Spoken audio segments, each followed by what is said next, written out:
Hello there, Tarot people. So today is the solstice, in the northern hemisphere at least the shortest day, and from here on in the days are going to get longer. This is the celebration of the rebirth of the sun coming back into our life, and today it's very much a closure of a cycle, a solar cycle. Yeah, the end of the year is in January, it's the beginning of January and the end of December, but this is the end of the solar year and the beginning of the new one. So there's a lot of closure taking place today, and I'm going to draw two cards for today, for today's little reading. And I already did draw two cards. And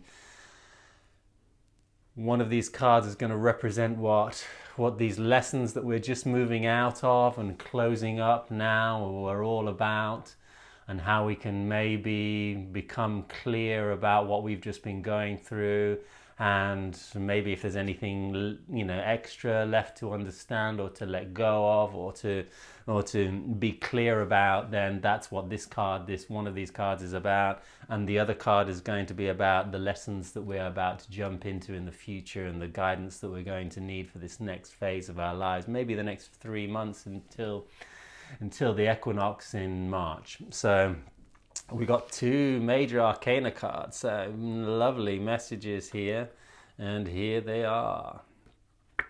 So the first card was Justice, and the second card was the Empress reversed. So this is the lessons that we are moving away from, that we have learned. And I don't know if you relate to this, but let's just talk about this card. So the Justice card is this figure sitting in between these two columns with and holding the sword in one hand and the scales in the other, representing this balance, representing this energy that everything that happens is just and correct and even perfect.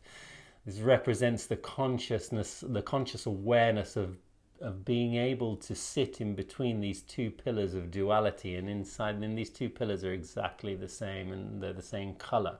So even though there is duality, the duality is similar looking. In other words, this is the consciousness of understanding the positive inside of the negative, in understanding the good inside of the bad, as well as understanding the bad inside of the good. Just having the higher vision that there is really, the right and wrong borders and limits are something that we need to follow in our life, but there is always consequences to these extreme natures of duality. And there is always something beautiful in the negative, and there is something negative in the beautiful, nearly always.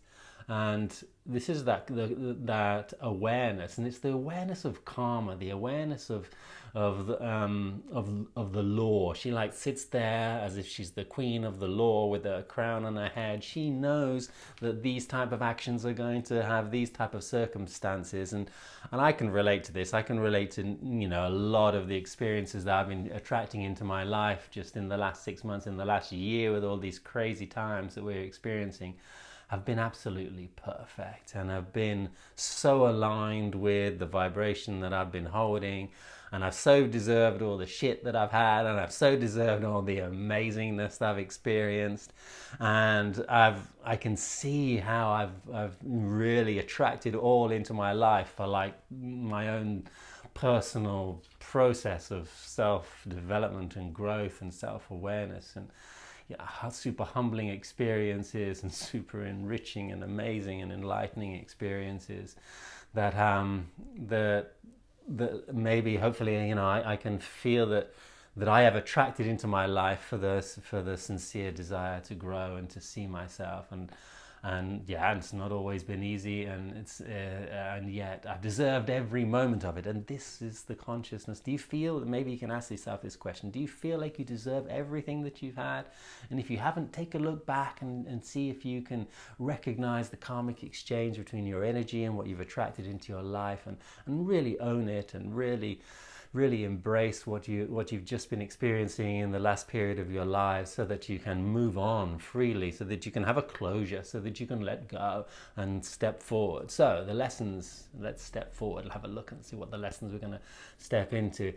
The Empress reverse, interesting lessons here, a bunch of different things. Let's take a look at her the right way up. So she is this, wow, this wonderful queen sitting on her chaise longue in nature, with abundance all around her, and this abundance all over her dress, the stars in her crown of guidance. She is this sign of Venus here underneath her.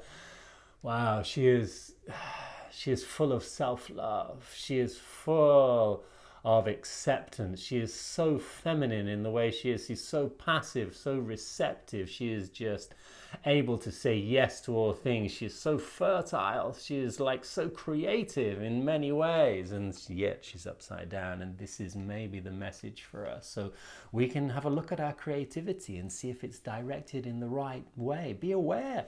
Look at your love, see if it's all about caring for other people or if it's focused on yourself. Is this balanced? Have you got a decent amount of self-love? Are you expressing yourself, your love into the world? Do you care for others willingly, openly? Is this what you are diving into? Is this who you feel you are? Sometimes she's upside down because we end up doing too much, and it's not about doing, it's about being. She's all about being, about just embracing the moment, about allowing nature to grow around her. She'll water it, but she'll also just channel the river so that it waters itself. And she'll call upon the rain, and she'll allow the rain to flow into her life. And that is her greatest gift, is allowing all of the beauty to be seen, the beauty inside of yourself. She's upside down sometimes because we don't see our own beauty. Do you see your beauty? Are you able to really accept who you are? This is an abundant lady here. Do you accept your abundance? Do you accept what you have in your life? Are you living in lack? Are you living in the idea that yourself is not good enough? Your body is not good enough? You are not good enough in some way? If it is, then these are going to be the challenges that are going to come up, and maybe to direct your creativity and your doing in a more balanced way, balanced with non-doing. If you feel like your passivity or your relaxed nature is a little bit excessive, upside down, she can also say, hey, maybe it's time to get up and do some, water those plants. It's not all about apathy. She can be a little bit apathetic, and maybe the lesson is about that balance. It's about really connecting with yourself, loving yourself, and just following the guidance from the stars above your crown here. And I can see, her messages of self-love. I can see this is going to be an important message for me personally about, how I choose to step forward, and being active but not overactive, and finding time to find the pleasure and the joy in life. She's all about pleasure, this lady. She loves it. And if your pleasure is not balanced, then find more of it. If you're just focusing on it, then focus on sharing a little bit and giving a little bit on the other. Here, I don't know if you've had any nice experiences with the Libras, but I definitely have. And that has been a great lesson and teaching for me too. I wish you wonderful closure for this last cycle, and have faith that we can step into an era of greater self-love, an era of enjoying ourselves more, an era of creative non-doing, if that's what's necessary for us, and to really see if we can embrace this abundance into our lives. And with that, I wish you the most merry of solstices.